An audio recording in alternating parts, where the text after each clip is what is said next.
Welcome to the RegenBiome podcast. Hi, I'm your host, Gene Felix Turcotte, a certified integrative health practitioner, level 1 and 2, certified in blood chemistry and functional lab testing. I love helping people with GI issues, weight loss, mold exposure, heavy metals, mysterious problems, and health optimization. I love helping people get to the root cause of their health struggles and simplify healing. Ready to transform your health? Go to RegenBiome.com and click book a call. All the support is greatly appreciated. If you enjoy, please write a 5-star review on iTunes or the platform of your choice. Enjoy the podcast and please share this with anyone that this would help. Welcome to episode 14 of the RegenBiome podcast. Today I am having a conversation with Dr. Christy Sutton from Dallas, Texas, who's a doctor of chiropractic medicine, author of the book Genetic Testing, Defining Your Path to a Personalized Health Plan. So she was drawn to the healthcare field after being diagnosed herself with Crohn's disease at age 16. So her interest lies in helping her patients prevent health problems and helping them become as healthy and pain-free as possible and getting to the root cause of their problems. So she currently lives and practices in Dallas, Texas with her loving husband and daughter. So we will be talking about her new course, The Iron Curse, how many people are quietly being impacted by iron overload without knowing its long-term effects, and what can we do about it. So we are also going to talk about the impact of chronic anemia, the myths around hemochromatosis, iron overload, and much more. So again, as a reminder, guys, before we get started, any of the information shared in this podcast should not be taken as medical advice and is for learning purposes only. Always refer to your medical doctor before making any changes to your diet or supplement regimen. Let's dive in. Well, hello, welcome, Dr. Christy. How are you? Good, great. Thanks Good, for having excellent. Yes, I'm super excited about this episode. So I think we're gonna have a great conversation around topics around anemia and excess iron overload, hemochromatosis, genetics, and some really specific genetics that are really, really important. I think there's a huge misunderstanding around the whole anemia and iron overload, and and I came across your work through searching through genetics as well. So the great book, you have an incredible book. So I think you did amazing with this book. Thank So genetic testing, defining your path to a personalized health plan. So that was amazing tool. So I dove into a little bit more of your work. So recently been in your workshop or your course that you just did around Iron Curse, and I automatically jump on it because myself, now with myself, I have hemochromatosis, and we share some similarity and commonality with your husband as well that has hemochromatosis as well too, and how there's so much myths around that. So I'd love to get started, and maybe you can share a little bit of your story. You have a beautiful story around like with your husband as well as yourself. So if you'd like to share with the listeners, absolutely. that'd be amazing. So I'm a chiropractor in Dallas, and 10 years ago, if you'd told me like you're going to write a book on genetic testing and create a course on how high iron and anemias can be a problem and all of that, and create a genetic report, I would have just been like, you have the wrong girl and you should go somewhere else. But I, married a man who had and has the hemochromatosis gene, which caused him to have high iron. And I'm kind of a just get to the answer of why type of person. I'm always like, why is that happening? And also with my own personal history, the reason that I'm in the healthcare field is because of my history with Crohn's and celiac, and it was a chiropractor that helped me answer, why is this happening and how to really get this fixed as naturally as possible and get the underlying problem fixed. And so that's really always been my mission, because that is, I think, what really helped me. And I feel like if my parents had that mentality, maybe I wouldn't have had so many health problems. Maybe I never would have had Crohn's. Maybe I never would have had, the celiac gene turn on to become actual celiac disease. We'll never know. But so my passion and my mission is in finding why. And so when I married my husband, and I saw there was an issue with his labs that he was bringing home from his medical doctor. And it was very clear to me that, like, you have high iron, you have high ferritin. He had high liver enzymes, slightly high liver enzymes. If I remember correctly, it was high hemoglobin and maybe high hematocrit. And I remember being like, you need to donate blood. You have high iron and it's causing liver problems. Of course, I'm very young as far as like in my career. I don't have a lot of confidence yet, like a lot of knowledge, but not a lot of confidence yet. And and I still, you know, feel like, well, if his doctor's not saying anything about it, then, we need to do something about it. But surely they would say something if it was a big problem. So, and he felt the same way too. So then he would periodically donate blood, but it's like his health wasn't really getting better, basically. And his doctor wasn't saying anything. This went on for many years, and then finally it kind of came to a head where I just started being like, we're going to order more labs on you. We're going to figure this out. I simultaneously started writing my first book, genetic testing book. Okay, so when I was writing that book, I realized my husband has this gene, this hemochromatosis gene. This is why he has high iron. And like, we need to get this fixed. And his liver enzymes are going up. His primary care doctor is still not saying anything. So we get into a gastroenterologist. The gastroenterologist is like, I tell him the whole story about the genes and give him the labs I'd been running. And they listen, and then they don't really, they don't think that's the problem. So they do their workup, and he gets misdiagnosed as having another issue. We waste a bunch of time.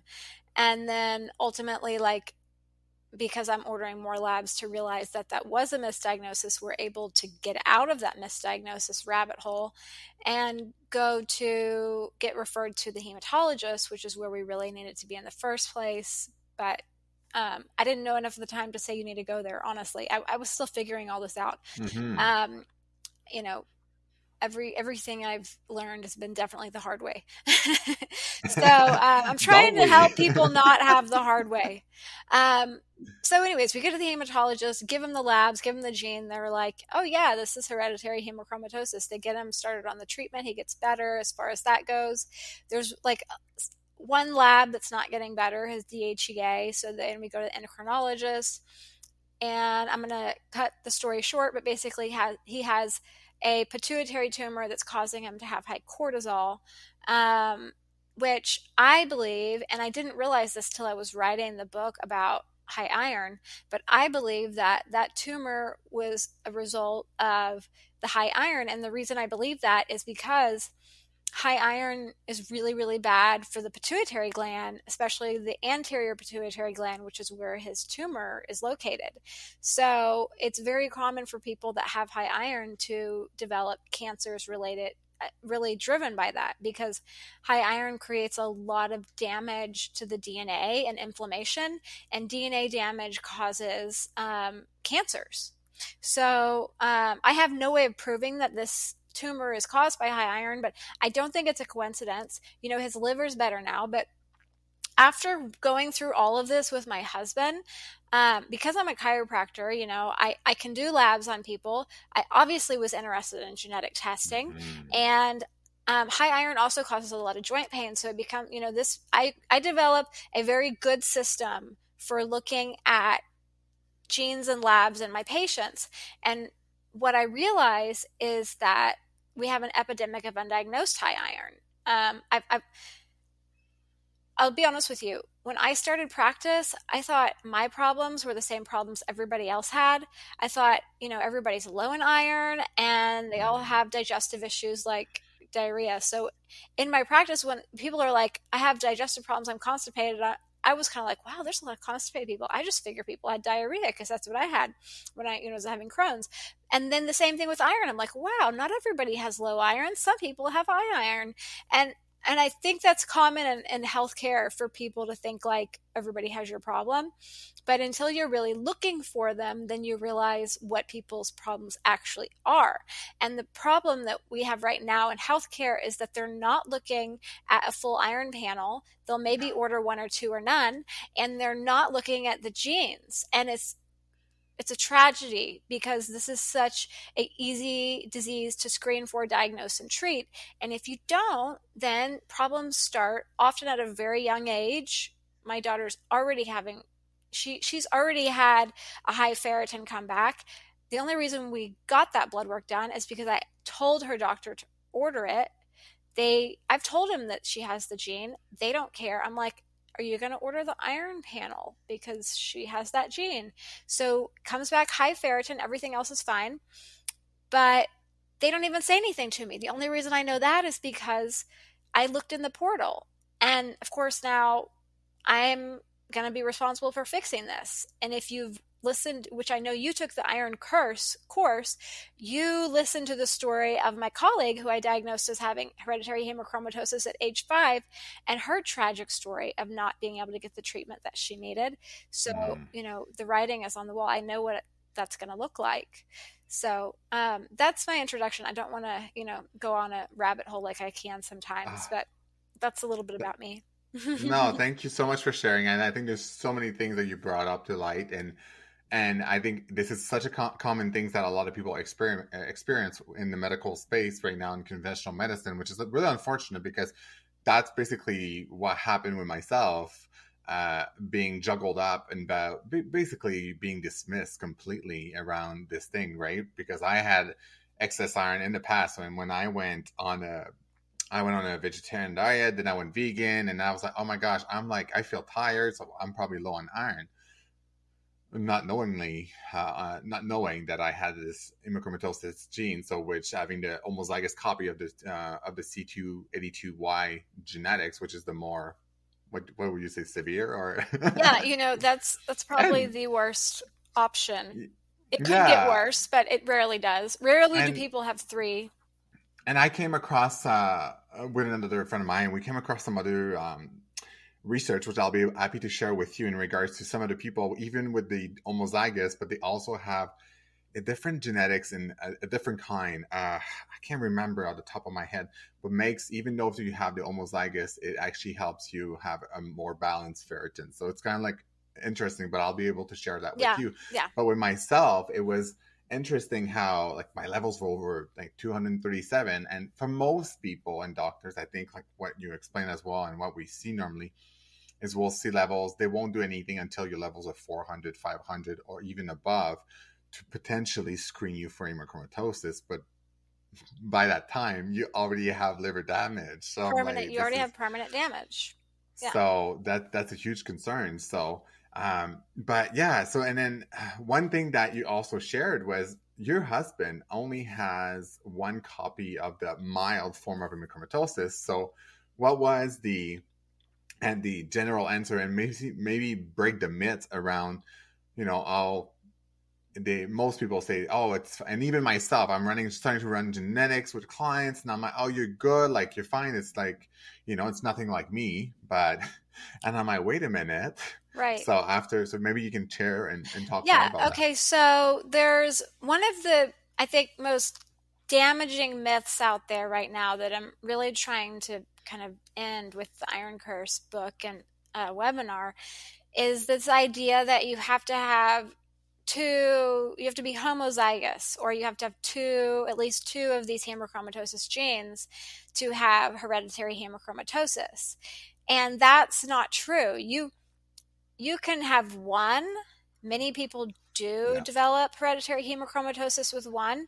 You can develop non-hereditary hemochromatosis with zero hemochromatosis genes, simply from just having the right environmental factors. In fact, today I diagnosed somebody with that, and I thought for sure they were going to have the gene because we did labs on him a couple months ago, and he had full-on hemochromatosis. Um, And then he's telling me this story about his mom and how his mom has all these problems. And then I get to see her genes and she has the gene. And I'm like, well, you have to have this gene. Turns out he doesn't have the gene. He has non-hereditary hemochromatosis because he's an alcoholic and he drinks too much alcohol. And alcohol increases iron absorption. It was also, he's doing much better now, but it happens. You don't have to have the gene to have high iron. Having these genes increases your risk for having high iron because they increase iron absorption. And the more you inherit, the higher the risk. But this is not just a genetic disease. This is an environmental disease. You can have these genes and not have high iron. If you're bleeding a lot, I've seen people with these genes and they need to take iron because maybe they're just heavy bleeders or menstrual cycle or vegans and vegetarians. Oftentimes I find that people that are vegans and vegetarians, and they feel better that way, they'll have this gene. They often are also have problems with dairy, which is a reason that they feel better off of dairy. So there's so many environmental factors, and that's why we just have to look at the labs and the genes because it's not hard. Having said that, Mm. there's a lot of bad information out there, and it's coming from the highest authorities, and that's what we're up against right now. So yes, my husband, I'll just give you a little story. I'll give you a couple stories. One is, I always, whenever I diagnose somebody with an iron problem, I always refer them out. That's within my scope of practice, to diagnose it, and then ultimately I have to refer them out. But what's really disturbing to me is how often, these people have these genes, they have the labs that say high iron, they go to the doctor and their primary care doctor or whatever, and it's just totally dismissed. You're fine. Mm. This is not a problem. And that is so frustrating to me, to be like, to know that this is a problem, to understand so deeply how this is a problem, and then these patients are just being completely misled because the medical professionals don't know what to do, is frankly what I believe is the problem. And so my husband, he has one HFEH6D3 gene. Now, a lot of people out there, many of them with lots of fancy degrees, medical degrees, would say you cannot develop hemochromatosis with that genotype. And they're wrong. It's happening. It happens all the time. Most of the people that I diagnose with hereditary hemochromatosis have one gene. And the reason for that is because that is the most common genetic. If you look at all of the people with a hemochromatosis gene, one or more, it is much more common to have one than two. Now, the people that have two are more likely to have high iron statistically, but there's so many people out there with just one gene that the majority of people that I diagnose have just one gene. It is very common for people with one gene to develop. And I didn't even know that people thought you had to have two genes until I started researching for this book, because I did this all backwards. I did all of this backwards. I really was like, the only reason I wrote this book is because I identified a problem, and I sent the people to the doctors, and the doctors didn't do their job. And then, I had to figure out what the next step was. And so when I started researching, I'm like, what is this two gene thing? This is, everybody that I see has, so many people that I see have one gene. What is that? And then I realized, like, oh, this is a serious problem. And then and then I realized why my husband's brother, who's a medical doctor, when we told my husband, Oh, that's so interesting. yeah, when we told my husband's family, because when somebody has a hemochromatosis gene, like, they need to tell everybody in their family, because it's a gene and this is probably, affecting multiple people as a gene that does. And so, we told my husband's brother, who's a medical doctor, and his brother was like, I think his brother went and talked to some person that knew a lot. And I was like, well, no, you're never going to have a problem because you can't have a problem with that genotype. Okay. So then years later, my husband's like, he wants to know, he has some questions about the labs. And I'm like, what's going on? So then my husband's brother develops liver problems he has a high ferritin, Yeah. never gets diagnosed with hereditary hemochromatosis. To this day, if you ask him, he'll be like, no, I was never diagnosed with hereditary never diagnosed with hereditary hemochromatosis because like his labs didn't meet the standard. But he had liver damage and he had high ferritin, and the liver damage went away when he had blood removed to lower the iron. So it's like, okay, you had hereditary hemochromatosis. Like, I'm sorry they couldn't figure that out for you. But it's just, there's medical doctor talking to other medical doctor experts. Totally, they miss it. So, I mean, it's awful what's going on out there. It's tragic and it's so avoidable. And the biggest, 100%. the myth of this, if somebody says you're a carrier, then they don't know what they're talking about. Because if you look up the definition of a carrier in the genetic world, that means that you carry the gene for something, like you have one copy of it, but you cannot have a health problem related to it because you don't have two. For example, I am a carrier for the PKU gene. I have one. If I had two, I would 100% have PKU. I have one, so I 100% don't. I'm cool. It's okay. With hemochromatosis. What is the PKU? PKU. What is the PKU? Okay, so like, this is a really that? rare, this is actually a very rare gene. Like, I'm the only person that I know that has this gene. I got it from my grandma, very Irish. We're just weird people. But yeah, most people with the hemochromatosis gene have Irish genotype too. And we can talk about that later if you want, why that is. But PKU is a disease where you can't metabolize the amino acid phenylalanine, and you have to eat, like, it causes serious neurological damage, and you have to eat a zero, like, low phenylalanine diet, which basically means like it's a life sentence to eating like the most restricted medical food out there. It's truly an awful genetic disease, much like cystic fibrosis. If you have, two cystic fibrosis genes, you're gonna have cystic fibrosis, that type of thing. Like, those are truly genetic diseases where if you have that, that doesn't mean that I still couldn't maybe have some health problems from it.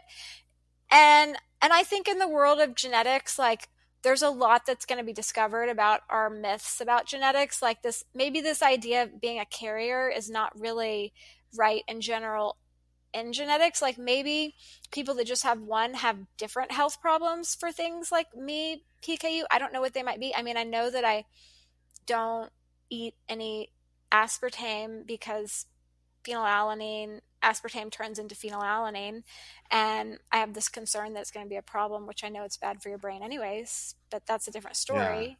But my point is that with hemochromatosis, there's this genetic myth that you can have one of these hemochromatosis genes and you're fine. Like, you're cool, it's okay, you just have one, you're never going to get hemochromatosis.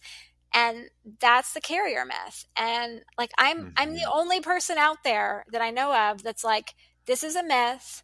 We've got to end this myth, and we've got to get it like from the top down. We have to really get the top organizations to change that wording, because carriers should not be in the vocabulary for hemochromatosis.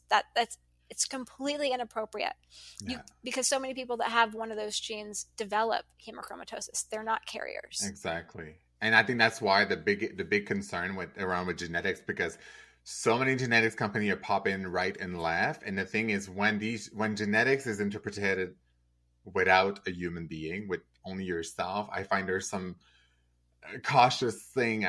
It's really important because, like, I have hemochromatosis. I do have the genetics for it, but guess what? I am modulating my epigenetics, my lifestyle, my environment, what I do on a day-to-day basis to make sure that it does not express itself and becomes a problem. And so I know there's some severe genetic not phenotype, but genotype that are absolutely, there's nothing you can really do about it. You But can like, always do something about but it. yeah, And exactly. and not every so, hemochromatosis is diagnosed really off labs. So, genes tell you what your risk is, but the labs are what tell you if you have Exactly. hemochromatosis. So, there are some people with your genotype that they don't have hemochromatosis, Yeah. maybe because their diet, nutrition, lifestyle, whatever. So, most people with your genotype will develop high iron. Um, and unfortunately, most people that develop high iron, they don't get diagnosed. Only about Mm, 2 out of 10 get diagnosed. And the exactly. people that do, it takes about, on average, at least 10 years and 3 doctors. So, um, it's unheard of that there's all these myths like it's thought that kids don't get hemochromatosis. A lot of people think, oh, it only causes a problem in Oh your my fifth or goodness. sixth decade, and that's not true. The problem is that kids are not getting the lab work to test it, and just like teenagers and adults in general, we're not ordering a full iron panel, which is criminal because it's a $30 I know. lab. It just doesn't make sense. No. And I think like around the kids, and this is why like epigenetics and genetics makes, epigenetics is so important in tracking. You track your genetics through blood chemistry, and this is why I cannot stress that enough. That's what I always share with my clients, with my following, with people, because I'm like, if you're just doing your genetics but you're not tracking it through blood chemistry, it's like with methylation. It's the same thing. I'm like, well, you have to track it. It's not, Right. you have MTHFR, but we all do have the genetics, but whether or not you have a variant, but how is that expressing in, like, are you testing homocysteine? Are you testing like a simple plain CBC panel with differentials? Like all of this stuff matters big time. Right. Yeah. And there's, I totally agree. I have in my practice, occasionally I'll have people that they come in and they're like, I just want you to read my genetics. And I'm like, I don't like read genetics like astrology or something. Okay. Like this is simply telling you kind of where your genetic Achilles heel is. And then ultimately, you can't just look at genetics and not look at the labs and the like symptoms and the not just the symptoms, but the environmental factors. Like if you're just looking at the genetics without that lab piece, then you're lost at sea without a compass. And that's why I created the word labragenomics, because I wanted people to be comfortable with looking at both and Mm-hmm. layering them and knowing I have this lab, I need to know about this gene, or I have this gene, I want to know about this lab. I mean, like just today, somebody's labs came back and she's got symptoms of high iron or signs of high iron in her labs, 31-year-old female. And I'm like, okay, you need to order genetic testing because I don't know what you're dealing with, but this is not normal. And you need to figure it out now. So that's where we really need all of them, but that's not this is not where the medical system is ready to be yet, and this is going to have to be driven by the lay people. I believe in medicine and in healthcare. Sometimes things are driven by what I would call a bottom up approach, which is where the masses just kind of say, we're Mm-hmm. doing this. So, an example of a bottom up thing that I've seen within my life is, the gluten issue, where so many people are like, I have a problem with gluten and I'm going gluten free and I feel better. And then they tell their doctor, and it's not top down, where like their doctor's saying, I think you have a problem with gluten and you need to go gluten free. It's the opposite of that. This is a layperson bottom up movement that we've seen in the last 20 years. And I'm a product of that. I went gluten free because I just read about it in a book. And Exactly. Yeah. I had medical doctors tell me that was a mistake to go gluten-free, even though I felt better. So this is just an Yeah. example of where I think we're going to have to go with the hemochromatosis movement, but it's going to be a lot harder because with hemochromatosis, you need the lab work done. So you do need at some Yeah. level more medical input. It's much harder than just saying, I'm going to avoid gluten. But everybody can get their genes done without a doctor. In fact, the irony of it is that many doctors don't have the ability to order the hemochromatosis genes. So, Yeah. for example, my dear neighbor, who I love dearly, she's a wonderful physician's assistant. We talk about medical stuff all the time when we take walks. And she's obviously aware about hemochromatosis because I taught her about it on one of our walks. And she's like, I have a patient. I'm pretty sure he has this, but I don't know how to order this gene. I can't order it through my lab company. Like, and Yeah. she's at a I know. major medical establishment. And so she can't order it. And I'm like, well, you're going to have to get your patient to order that lab test through 23andMe or whatever, just so that, and then they're going to have to give that information to you. And this is not how it should work. But this is what I'm talking about. This is going to have to be every single layperson can get their genes done, figure out if they have this gene. And then if they do, then they need to get the labs done. They've got to get the labs done. And that's, we talked about that in the iron curse, but, Yeah. so does that make Absolutely. And sense? in fact, yeah, yeah, absolutely, absolutely. And I think like obviously there's a lot of questioning around like because I've run my 23andMe way back, and I know like with like data collection and reselling and all that. So I mean, there's because I use a functional genomic company that is much different. It's more through a coach like myself that you have to go through, which I like that approach as well too. But hey, people have the freedom at the end of the day. You have the freedom to. There's a lot of tools out there. So Yeah. especially to know to rule out the HFE genes for hemochromatosis, yeah, like I mean, it told Mhm. me on my my 23andMe labs, but I never actually did anything about it. I was like, okay, I'm like, Right. what does that mean, right? A So lot of people don't. And you don't have to use so I had no 23andMe. clue. Like there's other No, options out there, but I think it's important to be well versed in that company because they are the most commonly used company out there. hmm And so the nice thing about just being well versed in that company for people who are interested in this is that um, often I'll have people come in and have you done genetic testing? Have you done 23andMe? And they already have done it. And then we just have that information right then. So exactly, yeah, most people haven't done genetic testing through all of these other companies, not because they're not better. It's just hmm right now, kind of the most common one is oh, it's 23andMe. most common one, And, yeah, and, so, and it's not perfect. And I certainly understand why people want to use other ones. My patients tend to often use like fake names just for the whole yeah, privacy exactly, thing. But the point yeah, of it is we've got to get more people tested. And doctors should be doing this in their offices, and they're not. They, like I said, it's so some of simple, them yeah. don't even have the ability to. Yeah, no, absolutely, and no, it's a real issue. And to touch back on to kids as well, one thing that we are, I think we truly are facing a huge problem is when food was enriched. So the fact that like flours and the food that we eat. So, and I think you did talk about, and I've heard that through other avenues around the types of iron that is actually being pushed and put into foods and refined foods and all of that, as well the enriched flours and all of that. So, and I know you spoke about that as to there's like two different types of metals of like the iron types that are being used, and it's actually quite detrimental.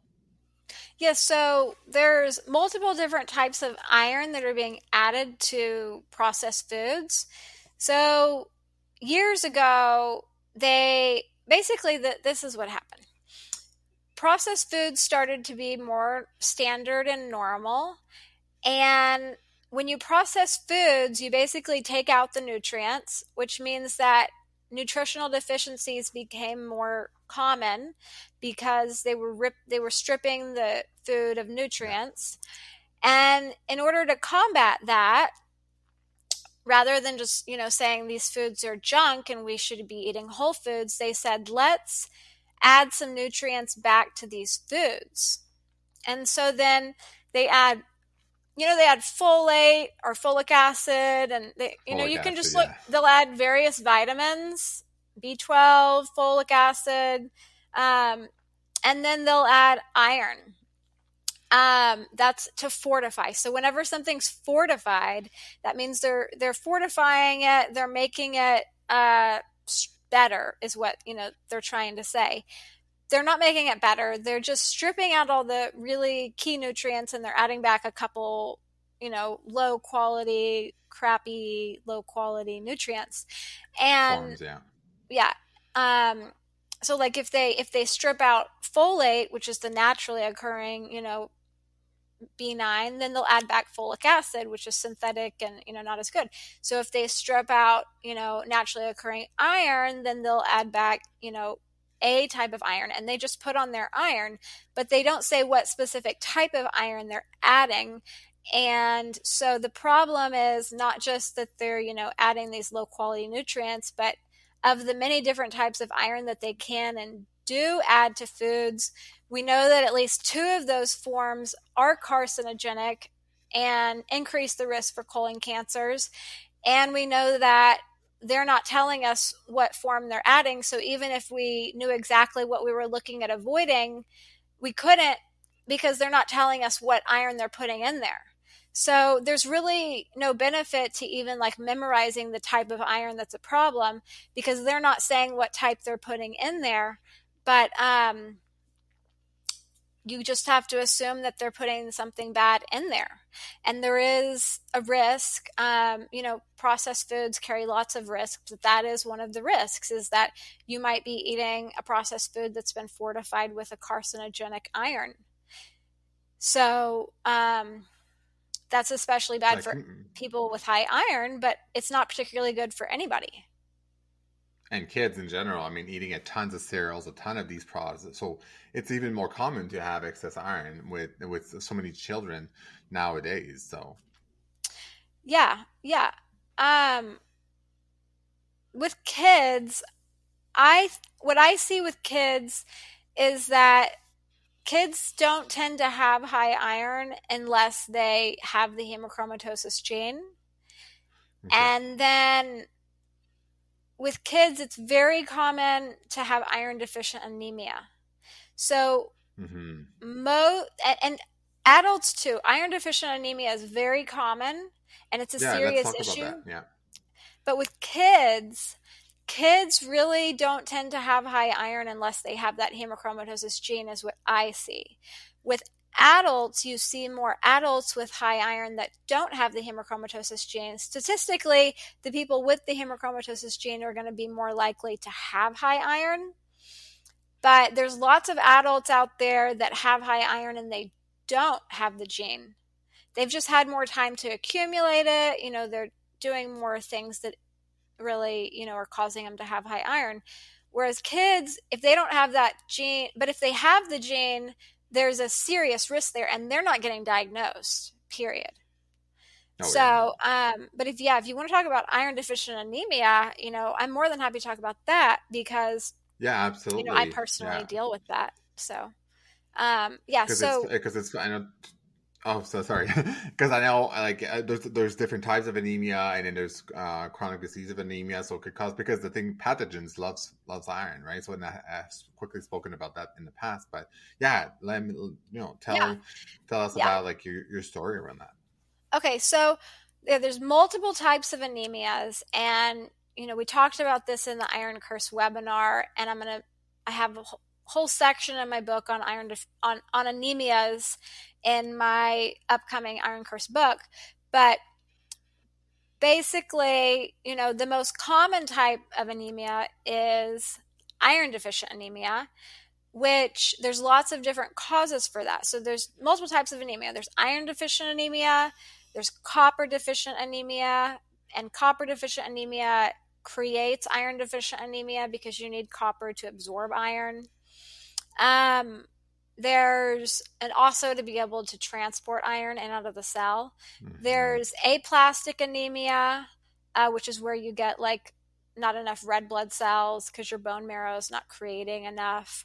Um, there's hemolytic anemia, where your red blood cells are breaking, and basically they're not lasting long enough. They're breaking, and that's creating low red blood cells but high iron.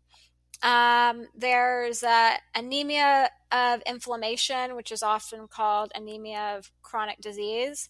Disease, And yeah. that is like what you were saying. So, whenever you have an infection, the immune system likes to get iron out of the blood.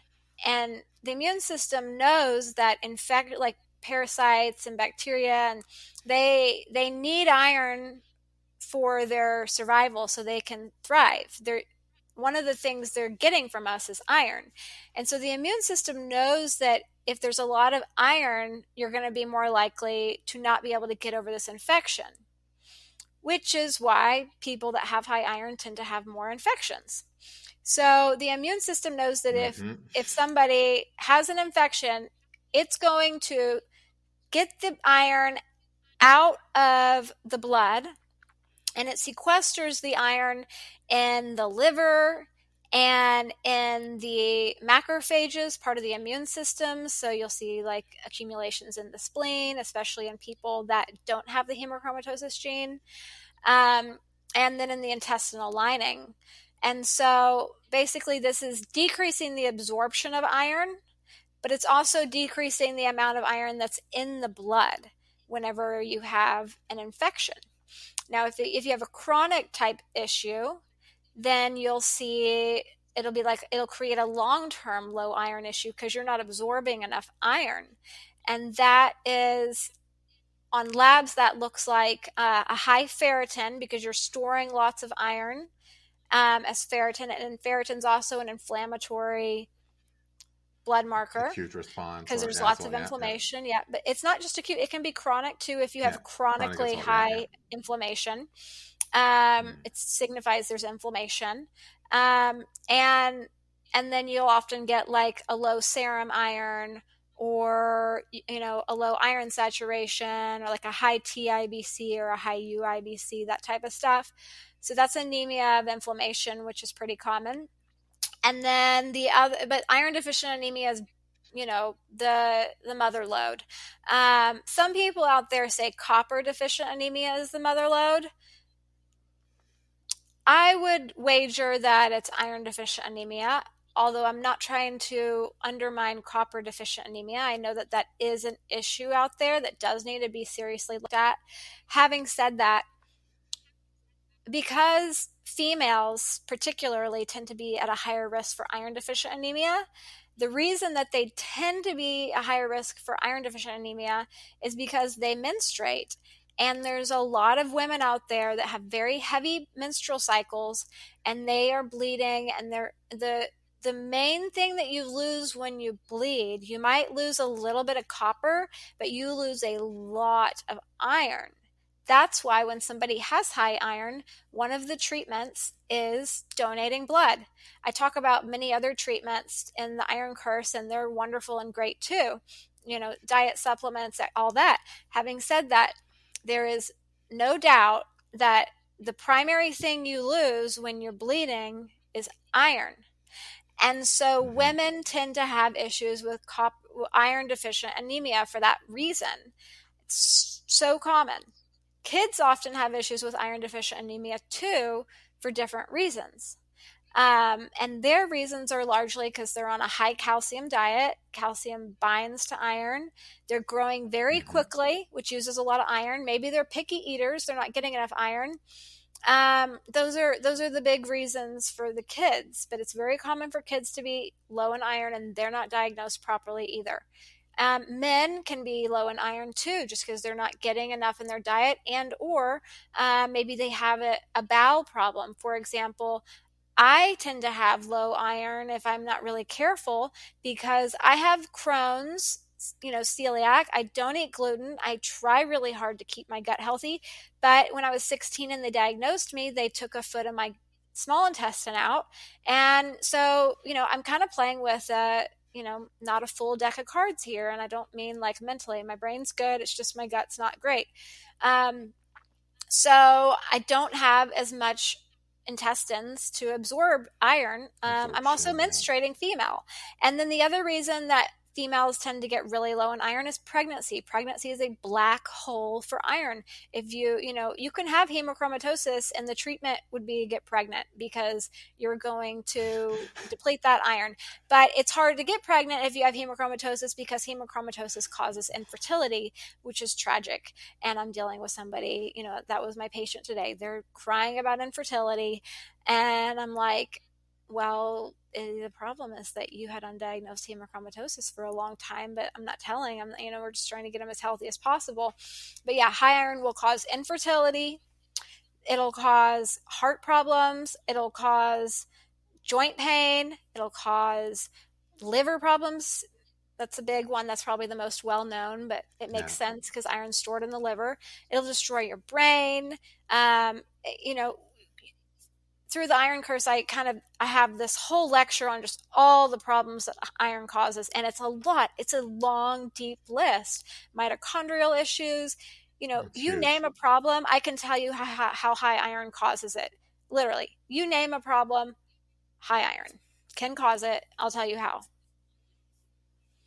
Yeah, and that's so common, and I think I think there's a sweet spot because I had a long time I had my copper levels conventionally was extremely low when we tested it because I requested my doctor to do it, and she finally did it, and I was in the red conventionally, so I'm like, hey, this is a problem, and I think for myself, it's always been a funny journey of like how more predisposed you are to towards infections, but it's funny anyways. Maybe we can talk about Well, that it's later common because for how people with my high iron to have low copper because yeah.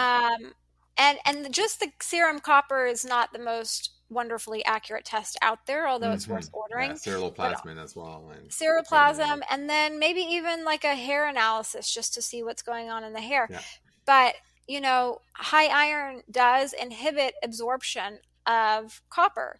So, and if you're low in copper, then like I said, it's hard to get iron to move in and out of the cell.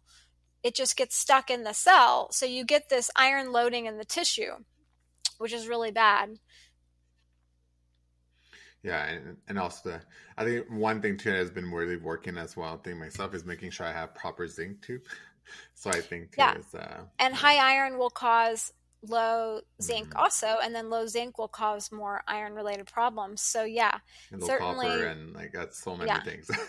Yeah, the minerals are, Amazing, there's really a it's symbiotic touchy. relationship there.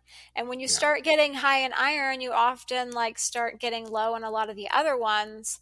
And so that's why, you have to look at those different yeah, possibilities. And and there's one thing that you spoke about, and it's so common in the functional medicine or naturopathic world now is a lot of people that because you got the diagnosis of you are anemic, so because your ferritin is low, let's just go get a iron shot. And I'm like, wait a minute. I'm like, and you spoke about that as this should be like the last resource. oh, you mean like an You iron know, infusion? infusion, yeah, Yeah. iron Yeah. infusion, yeah. So maybe you can talk about Yeah. why, Okay. there's Yeah. other steps before that. Yeah, why is always my question. Okay, you have low iron. Why? You have high iron. Why? If nobody's asking that question, then, that's an unfortunate thing. So, with iron infusions, people that are, because you can die from low iron. You need iron. Too much, too little, there's this Goldilocks part, and most people are either too low or too high. Um, but there's a lot of people that get iron infusions because they're dangerously low in iron. Only a medical doctor will be able to give an iron infusion. That's a pretty serious. Once you need an iron infusion, like you're dangerously low.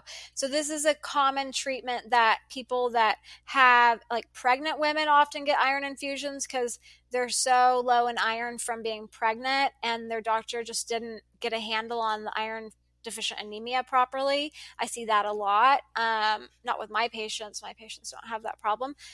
because I don't let them have that problem, but that's a very common thing to happen in the OBGYN world. Often also, like, non-pregnant patients will need iron infusions if maybe they just had surgery and they lost a lot of blood, and or they maybe they have like a GI bleed. You see that a lot. And so there's always a reason, and you've got to find the underlying reason and fix it. Like if somebody has a GI bleed, then obviously you need to fix the GI bleed, heal up the gut, and then find, why did you have a GI bleed? Is it because you've been taking a high dose of, aspirin for the last decade? So there's always a question of why. But iron, what I talked about in the iron curse is about how iron infusions are, while people can die from low iron, and if your doctor says you need an iron infusion, then you probably really need more iron. That's dangerous. Having said that, iron infusions give you a lot of oxidative stress. They create a lot of oxidative stress.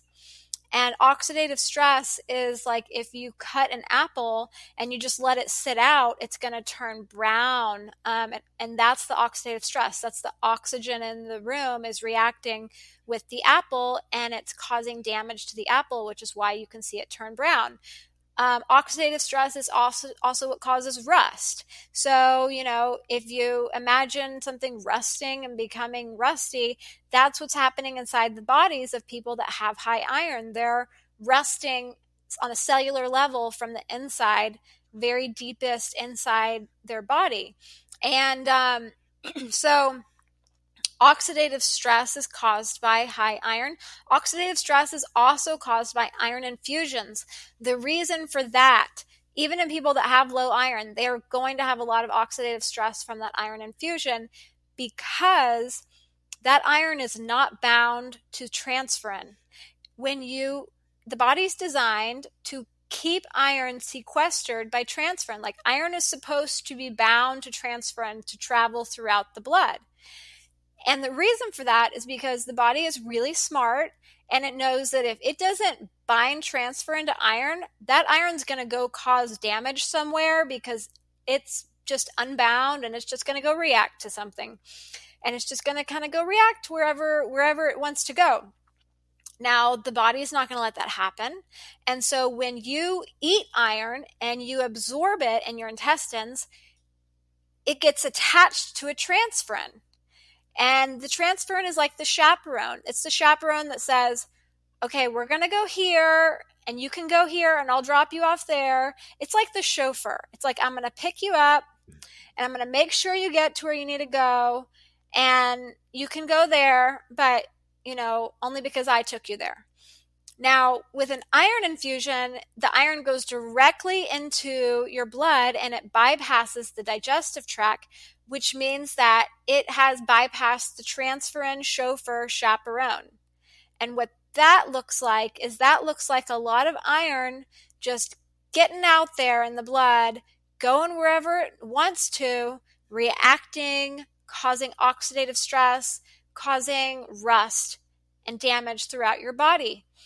Now, I'm always trying to figure out not just why something's happening, but first do no harm. And if you are going to apply a treatment or a therapy that does harm, because, if somebody needs an iron infusion, then what can you do to protect them so that they're not getting all that oxidative stress? And so what I talk about in the iron curse is, one, let's try to avoid iron infusions if possible.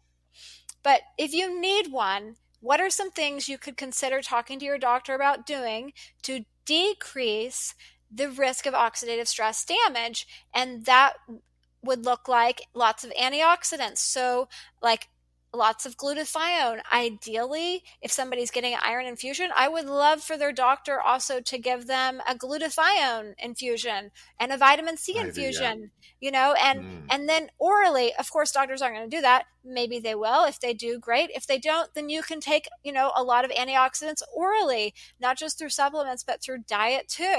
Lots of fruits and vegetables. But certainly there's always, ways to make things better. But a lot of people don't understand the risks of iron infusion or just high iron.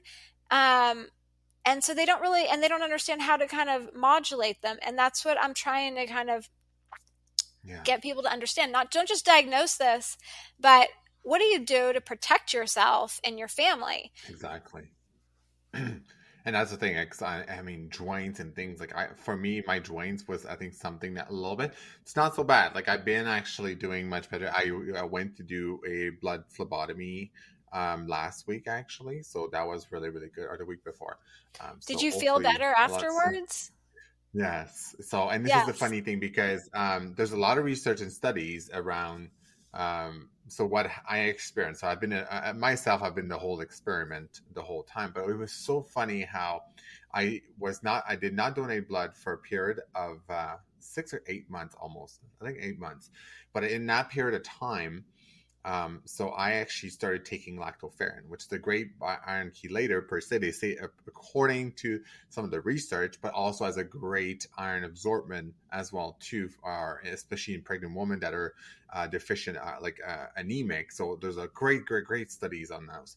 But I guess it works for some people, and I guess it might not. So I guess it did not work well for myself because my iron saturation went from 61 to 89%, but my ferritin went from 122 or 125 to 131, which actually I was quite surprised. But yeah, it's just my saturation just went up. And I always get still like a bit confused around the saturation, as is that the amount of saturation of iron in the blood currently. So that's why I always been, because I love to test transferrin with clients, just transferrin the iron to IBC, UIBC, ferritin, Mm-hmm.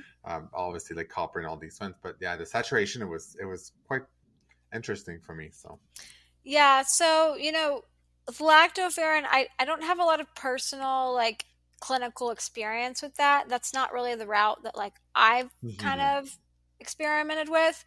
But my understanding is that it can be a chelator of other minerals too, which might be part of getting, if you were using that as a treatment for iron, that might be part of why you kind of got low on some other minerals too, hmm um, potentially, yeah, which can be a problem. Um, but you know, sometimes the iron labs, they'll jump around and it won't always make 100% clinical sense. And that's where you kind of have to like familiarize yourself with looking at a lot of them to kind of there's like an art to it, and part of that is, oh yeah, and that's where it's kind of like, you need to kind of like know the rules before you feel comfortable breaking the rules. Like you need to like know the ranges and like know the technical diagnosis, but at some point in time you're going to be breaking those rules because not everybody goes by the rule book. For some people, they will tend to have a pretty good ferritin, but they still have a lot of iron problems, like really high iron saturation, really low TIBC, low UIBC, symptoms of iron damage, liver enzymes high, things like that. So not everybody, and then other people, like the ferritin is just going to go through the roof before their iron saturation comes up. So not everybody's going to react the same. And the generally you need to get that ferritin down in a healthy range and the iron yeah, saturation down in a healthy range. And the process of getting there is not always exactly clear. Sometimes, one will drop and then the other, and that's where you can get some iron avidity, where like if you're getting a lot of blood out quickly, then basically your iron saturation can go high and your ferritin can go low. And that's just like your body is kind of saying, oh my gosh, we are now in an iron deficit situation. And your bone let's marrow build up. starts Okay, pumping out more iron to make more red blood cells, basically, because your body's like, we're bleeding, we're dying. Um, and so but it's not dying. It's just, that treatment of lowering iron to too replacement, quickly yeah, is like a shock to the system. I personally think that if use the information taught in the iron course protocols and like use the nutritional supplements I Mm-hmm. discussed, you can really avoid a lot of those situations. Absolutely. But it's an art. Everybody's different and things are going to jump around. The key is to get things into a healthy range and keep them there, and to get, all of the other surrounding labs to look really good. So like iron can cause blood sugar problems, so making sure the blood Mm, sugar is good. It can cause liver problems, make sure the exactly. liver is good. Cause inflammation, make sure the inflammation markers are good. How does somebody feel? Are their symptoms better? Is their joint pain gone? You have to look at the whole picture. We can't just summarize it down to a couple labs, but certainly we need to look at those too. Absolutely. And there was something that was so fascinating to me because I was actually watching a what's it called? It's called Outlander on Netflix, and Oh, it was I have to back watch in the that. night. I know, so it was so good because I was just like, oh my God. Oh, It's I had this kooky. whole epiphany of iron, like anemia and like hemochromatosis when you talked about this, because I was like, oh my God. So it was back in the show in the 1960s or 70s when there was the huge war. So basically, people in that time, and I was like kind of referencing back. I was like, well, people weren't eating like steaks and like major amounts of red meat that now we have access to, and they were eating more bread and more things as such. I was like, this is so interesting. And then you talked about this in the chorus because how hemochromatosis before was actually, you were lucky if you had this genetic because it was actually serving you benefit. It was actually allowing you not to die. So maybe you could talk about that. Oh, It I'd was so love to talk about fascinating. that. I just think I made that's the whole so much connection. fun. It was I so just think cool. that's so, I'm so glad we're talking about this. Okay. So there's genes, like you study genes. You're familiar with the concept, the warrior gene, right? Yeah, yeah, Okay. absolutely. Yeah, So yeah. like typical I'm warrior like genes. I'm the opposite. I'm like the scared one, Yeah, yeah, the worried one. you're worried. Yeah. Okay, so Yeah. like the typical warrior genes are like the comp or the MAO, and all has to do with like basically stress, adrenaline, all that. I think we should call the hemochromatosis genes the warrior genes because like these are legit warrior Yes. genes. Like, what do you need to be a warrior? You need to be able to get injured and not die from blood loss. You need to be able to go through a famine where you're not going to be getting enough iron and survive. You've got to be tough stuff. So these genes, like if there's a gene that's very prolific in the population, which the hemochromatosis genes are very prolific in the population, there's a reason for it. They have served an evolutionary function that has allowed people to not just survive but thrive, and through evolutionary bottlenecks. And so the history of the hemochromatosis gene, it's really fascinating. It basically came from, a Celtic Viking ancestor. Well, what are those folks? Those are some tough warriors. Like they could go on ships for a long period of time. They were, fought. They went all over the world and raped and pillaged. Like those were tough people. And they reason that there's so many northern European people that have hemochromatosis, especially, the very northern Irish, UK, is because the Viking Celtic, they were all over that area. They were hugely influential in that area, and they really had a lot of kids in that area, and then their kids had kids. But so in the through the history of the eons, iron is essential for survival. You absolutely need iron for survival. Almost every single organism on earth needs iron, Hmm. with the exception of like a few bacteria. So what are things that iron helps you survive with? It helps you survive pregnancy is a evolutionary bottleneck. It helps you survive being a child. Yeah. These genes, they help children to survive periods of famine.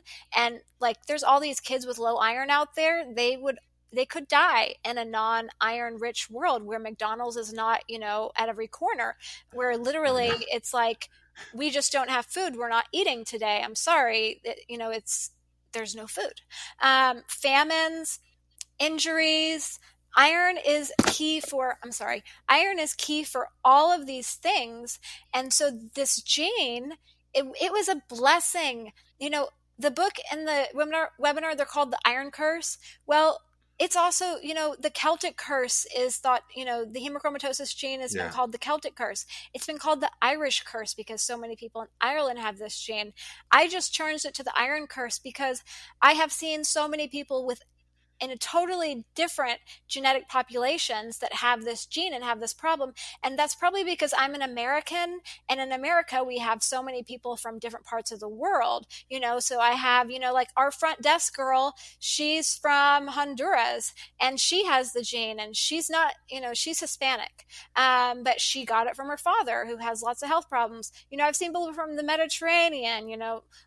various areas with this gene. So it's not just a Northern European genetic issue anymore, and we also need to get that out of our head. Having said that, it is mostly in the Northern European, especially particularly the worst in Ireland, and the reason for that is because of the Irish potato famine. So this Mm. gene was already very common there because the Celtic Irish people brought it down, but also because in Ireland, green tea is very popular, is my understanding. I've never been there. I'd love to go someday. They drink a lot of tea. Tea makes you low in iron. I guess they lived on a low iron diet for a long period of time. But basically, what happened is during the Irish potato famine, they ended up going through this period of time with no food, and the people that had this gene were more likely to survive, just because, like I said, you can die from low iron. And so the people that had this gene could survive because they had the nutrients they needed to just get through the famine.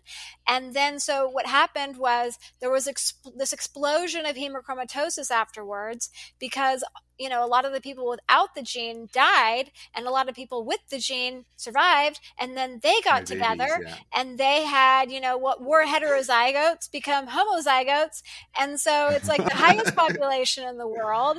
It's a huge problem. Even there, they're not diagnosing it like they should. But that's the story. And so what used to be, you know a protective shield is now, a curse. But it's all about our environment. This is a environmental disease. Now we live in a world where we're adding iron to processed foods, and red meat is at every corner, and we get iron in supplements. And we don't go through real famines. I know a lot of people like to do like intermittent fasting. That's not the same as saying straight up, I'm not going to be eating for the next week or two. That's much Exactly. Yeah. different. So, yeah, it's fascinating. I know. I was like, oh my gosh, like, and redheads in general, like, are like from Irish, or I have more risk. Like that's what you were saying as well. So, Yeah. huh. And in that show, I was like, oh my god, like this guy is like probably he's got even just Oh, this yeah. whole thought. It Yeah. was amazing. It Yeah. was Now, fascinating for now, me. like, I just look at people. It becomes hard sometimes. My I husband's like, "Will you just I stop? know Will you just stop diagnosing everybody?" Like, that person that has hemochromatosis. yeah, just I look. I'm like, "Have you thought about getting your iron levels checked?" That's what I want to I say, but I know. I don't. know. And it's just, and I think like it was funny because I think the one thing that I really appreciated with like the 23andMe is because I know I'm Northern European, French, German mostly, but I have some Irish and Scottish, so and Hmm. North European, like it's really strong. So Yeah. because my family was actually from New Brunswick and then went to Quebec, so a lot of my French peers, yeah, you should get your genetics checked because I Everybody can tell should. you everybody. So my dad, it's so funny because now I have, oh, I just love. So myself, I'm homozygous for the C282Y. My mother has one copy of the H63D and one copy of the C282Y. My brother has only one copy of the C282Y. So I'm just like, how did this happen? Because I'm like, clearly I got one from my dad, So, what is your and father? I have no idea. Yeah. But is hair in my dad's family? The hair. One thing that I've been able to do, I can tell you and what the your father was. Your father was a heterozygote for C282Y at least, because your brother only got one. And well, I guess your father could be a homozygote, but he was probably a heterozygote because your mom has one. So your mom probably gave your brother the good, probably gave your brother, I would guess, probably her the good copy. I don't know. You don't. Okay, That's a yeah, situation you're it's never really gonna know fascinating. without really knowing. But what would Yeah, be interesting exactly. is if you can get some of like his siblings' genotypes, and then you can kind of figure that Mm-hmm. out. Like Because I have like osteoporosis in the family, high iron can a cause lot of that. yeah, and a lot of hair graying, which High that was the iron can case with cause that. myself with oxidation. So I've been actually been reversing my hair graying. I Hmm. barely have any gray hair now. I think I have a couple now. It's only in my beard, but in the past couple months, the one thing that I've been able to do was actually reverse my hair graying. That was a lot more. Yeah, and that's Yeah, by because you don't increasing my have as copper much levels oxidative and stress. Yeah. yeah, it was amazing. It was Yeah. fascinating. Yeah, well, because you don't have as much oxidative stress, as you don't have as much hydrogen peroxide going around, graying your Hmm. hair. And now you're Alcohol, what? alcohol, You're not alcohol. drinking as much alcohol, I guess is what you're saying. Alcohol will do it I don't too. drink at all, Yeah, so. Hmm. so bad, especially if you have iron issues. But certainly the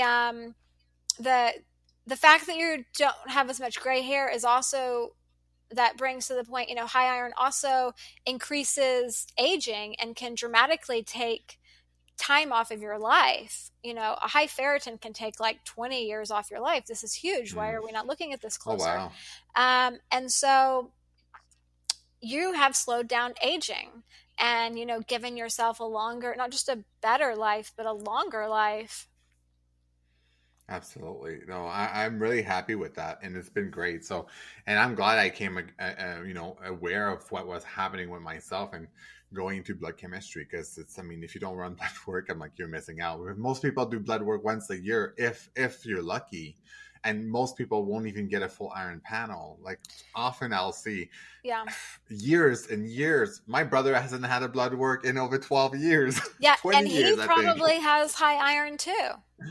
Yeah. Oh, And it's sad because this is something, like I said, that is so easy to treat and diagnose and avoid and screen for, and we're just totally missing it, which um in my mind I'm like, if we can't get a handle on this, like how are we going to get a handle on any of the more complicated, like how are we ever going to really get a handle on like cancers and more serious yeah. things that are, harder to diagnose and treat and screen for, if we can't get a handle on this, because with this it's not a lack of knowledge or information or Hmm. powerful tools. This is just straight up, I think it's malpractice. I think there's a lot of medical Yeah. malpractice out there, and it's really coming from the top down. Like I The- think doctors are just not really aware of what's going yeah, on, and their patients are suffering from that lack of absolutely. awareness and knowledge.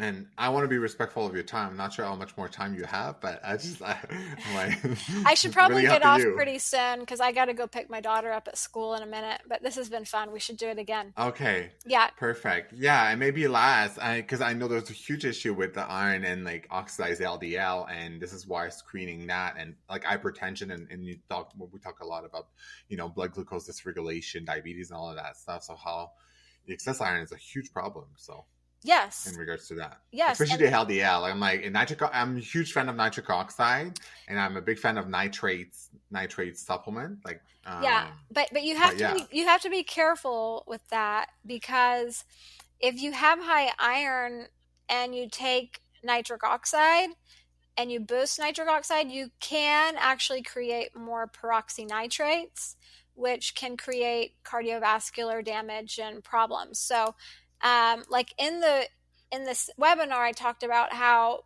it the nitric stuff is really at the bottom. The nitric oxide boosters are at the bottom of the protocols because the first step is get the iron down and get the antioxidants up. And if you have high iron, then you're going to have lower levels of nitric oxide because it causes endothelial dysfunction and you get yeah, lower levels of exactly. nitric oxide. If you have high iron, you also deplete antioxidants, and low antioxidants cause low nitric oxide. So the first step is, get the iron lower and get the antioxidants higher. And by doing those, your nitric oxide will naturally increase. If it doesn't increase to the level that it should and could be to be really ideally healthy, maximize your potential, then of course the nitric oxide boosters are a wonderful option. But you got to be careful to not do those in the wrong order. And if you just take tons of antioxidants with them, because you don't want to be creating a peroxynitrate situation. Yeah, because my understanding was people taking straight arginine. Okay, because so now it's feeding unbound nitric oxide, so now you don't have anything to bind it. So because I found my understanding was with nitrates rich foods, like eating beets, because basically when I take that supplement specifically, so it's just a lot of that nitrates alone.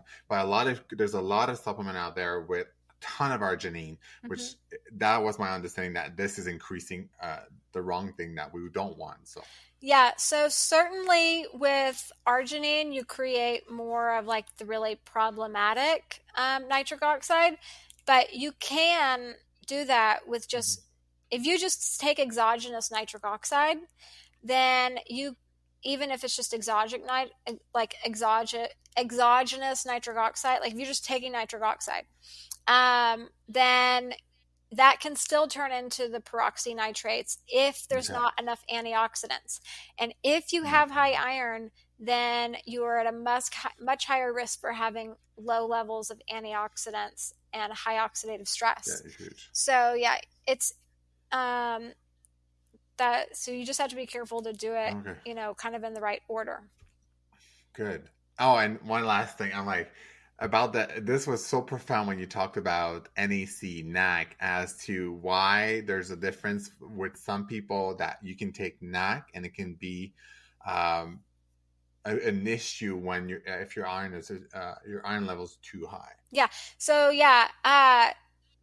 NAC's interesting because there's a good amount of pretty good research that shows that people that have high iron, like acutely high iron, they're in like an acute high iron situation. If they take NAC, then it can actually create more problems. And the thought as to why that is the case is because it increases iron absorption. Having said that, there's other studies that show that if you take NAC with iron chelators, which meaning like you're lowering iron while simultaneously, you're lowering iron faster, than the NAC can absorb it, increase the absorption. Because NAC is a wonderful antioxidant and it helps boost glutathione. So there's some research where if you take the iron chelators with the NAC, then it can really be wonderful. So it's not that NAC isn't wonderful in that, it helps boost glutathione. It's that in somebody that has an acutely high iron situation and they take NAC, it can be a problem for them in like that case. And you just, you don't want to unintentionally cause a problem. So if there's other good options, then look at those options, such as just straight up glutathione and then, lots of other wonderful antioxidants out there. And not to say NAC couldn't be used in some form or fashion with people with high iron. It's just you really have to be careful and know what you're doing. And I think probably the best time for people to use NAC is when their iron levels are either low or normal, and just to get the extra. There's just so many wonderful antioxidants out there that you don't have to just use NAC. That's just a really popular one. Yeah. And alpha lipoic. And we have to learn as much as we can about these different things, because there's such wonderful, useful tools, all these different, nutritional supplements, and they can really be transformational. But there's pros and cons, and you have to know what's the best for the specific situation. And I try to kind of break that down in the Iron Curse, but it's just, I try to, whenever I'm talking about a nutritional supplement, to like say, here's what it does. This is the good part. This can also be a bad part. Here's the other problems that it can create, so that you really know what you're dealing with, because what's good for you might be bad for me and vice versa. Yeah. And because the whole thing with like curcumin as well, which I've been starting to take, but for some people, it can also deplete your iron as well too if you take curcumin. Yeah, I As can't well, take right? curcumin. I would love to take curcumin. I would love to take curcumin. That stuff's great. If I take it, I have iron deficient anemia. I can't take it. And then, But people that have high iron, it's wonderful. yeah. Well, I guess we'll have to, to tune in again on Yes, I another would love episode. to. Thank you And so I'm much. like, all these, like, I want to dive maybe even like we dove so much into iron, but maybe into like diving into deeper into genetics. Then we should just Yeah. do like a whole genetics and Yeah. because there's just so many things out there like curcumin. Okay, so that could be also an inhibitor of like the CYP3A4 enzyme in the liver, which you can have issues with estrogen and then drug metabolization as well too. So I'm like, okay, well, Yeah. are we doing harm like resveratrol, quercetin, like all the rutin, apigen, and all these bioflavonoids with COMT, MAO, or methylene blue right now too, which I was thinking of trying it out, but I'm like, okay, well, we'll see. It's so interesting. There's so much to learn about. There's so much to learn. All of Yeah. that. Yeah. And I just did the methylation and MTHFR seminar. I don't know if you saw it, but Okay, no. so that's another one. And then I have the celiac one coming up, which is about celiac and Crohn's and just like autoimmune, inflammatory, immune stuff. So those are fun genetic things. Those are important genetic topics. Absolutely. Also we could talk about at some point in time. But yeah, so thank you for having me and for really getting it. Unfortunately, it took you having the disease to really get it, but I think that you can really help so many people. It's a blessing. Right. Yeah, exactly. 100%. You've turned it the silver lining, but I think you can help so many people just by getting the message out there. And, it's one thing when you hear it from somebody that suffered from it. Absolutely. So, and again, before you leave, so where can people get a hold of you or get your book or see more of your work or the Iron Curse if people want to and take a deep dive into this because it was so good. Like, a lot of content. Yeah. The Iron Curse is, over 6 hours of just straight up content about iron. So if you're interested, so the best website right now is Dr. Christy Sutton. And then you can also follow me on social media, Facebook, Christy Sutton, Instagram and TikTok are Dr. Christy Sutton. And then I have a little bit of content on YouTube. But so, yes, thank you so much. Perfect. No problem. I'll put all of that in the show notes as well, too. And then a link to your Iron Curse as well, of course, and all of that. So people want to dive in and take a look at it. So absolutely. And then we'll definitely do another episode. So yeah. Well, the Iron Curse will be coming out soon, the book. So yes. Right now it's just the webinar. I'm so excited. So when it comes out, then we'll definitely have to talk again and dive in because there's a lot of stuff that's in the book that's not in the webinar and vice versa. There's things that are in the webinar that are not in the book because it's just different platforms and different medias lend themselves differently. Awesome. Perfect. Yeah. Excellent. Well, we're so good to having you. Thank you. And then until next time, so we'll definitely dive back into another episode. So okay. Absolutely. Thank you so much for joining me on this episode of the RegenBiome podcast. If you enjoyed the show, please remember to leave us a 5-star review on iTunes because that's what helps us to be heard and to be seen. If you'd like to connect with me directly or seeking private one-on-one health coaching, or if you have any questions about this episode, please reach out to me directly through my website, RegenBiome.com, or on Instagram at JeanFelix_JFT. Thanks again, and I look forward to seeing you on the next episode.